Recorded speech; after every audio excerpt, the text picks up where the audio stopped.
आपके घुटने में दर्द है और डॉक्टर ने बोला कि आपके डॉक्टर या आपके फिजियोथेरेपिस्ट ने बोला कि आपको घुटने का एक एक्स-रे करा के लेके आना है और एक्स-रे में फाइंडिंग देखेंगे कि आपके घुटने में आर्थराइटिस है या नहीं है। तो मैं डॉक्टर गौतम सीनियर फिजियोथेरेपिस्ट आज हम इस वीडियो में डिस्कशन करेंगे कि ऐसे कौन से इम्पोर्टेंट पॉइंट हैं जिनसे डिजेनरेटिव चेंजेस दिखाई देता है घुटने में और आपके अगर घुटने में आर्थराइटिस है तो एक्स-रे में कैसे अपीयर होगा और नहीं है तो एक्स-रे में वो कैसे नहीं दिखाई देगा।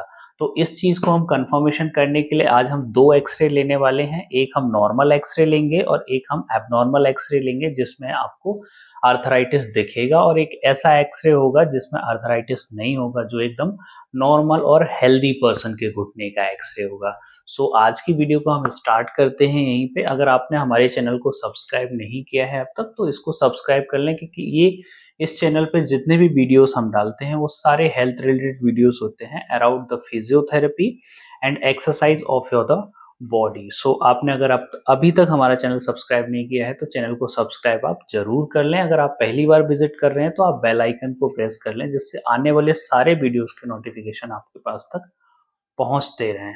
तो स्टार्ट करते हैं आज की वीडियो को।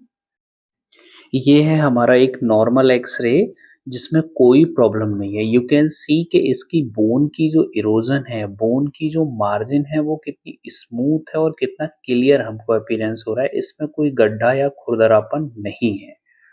ये है हमारा एक अर्थराइटिस का एक्स-रे। अब आप देख सकते हैं इसमें कि बोन में कितने इरोजन स्टार्ट हो रहे हैं। बोन एकदम रफली हो रही है, खुरदरी हो रही है। ये जो खुरदरापन जो दिख रहा है इसी को मैक्सिमम एक्स-रेज़ जब देखते हैं तो उसमें लिख के आता है एक्स-रे रिपोर्ट में कि इसमें डिजेनरेटिव चेंजेस स्टार्ट हो गए हैं, इसमें ऑस्टियोफाइट्स बनना स्टार्ट हो गए हैं।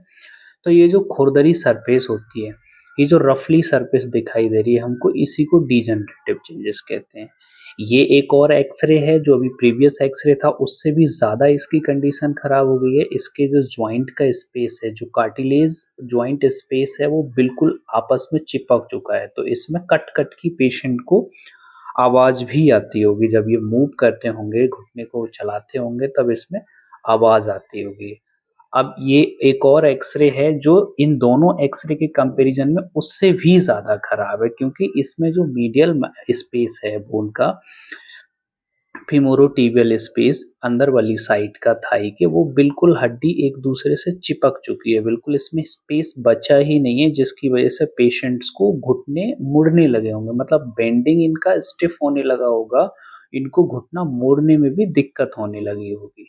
अब आप इस एक्स-रे में देख सकते हैं कि थाई के अंदर वाले पार्ट में जो अंदर वाली जगह होती है थाई के इन साइड्स में वहाँ फीमर बोन का और टिबिया बोन का जो सरफेस है वो आपस में रगड़ने लगा है। बीच में जो कार्टिलेज रखा होता है, जो कार्टिलेज की गद्दी रखी होती है, वो बिल्कुल ही घिस चुकी है। तो घिसते-घिसते वो इतनी घिस गई है ऐसे केसेस में कि वो आपस दोनों हड्डियों की जो ऊपर की जो थाई जाँघ वाली हड्डी है, जो थाई का बोन है और जो नीचे हमारे लैग का बोन है, उनके जो मार्जिन है, जो उनके हेड है, वो आपस में रगड़ने लगे हैं।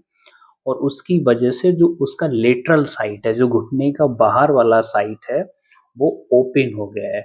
अब ऐसे केसेस में ना तो पेशेंट एक्स-रे करता है, वो एक्सरसाइज़ करता है तो उससे भी आराम नहीं मिलता है।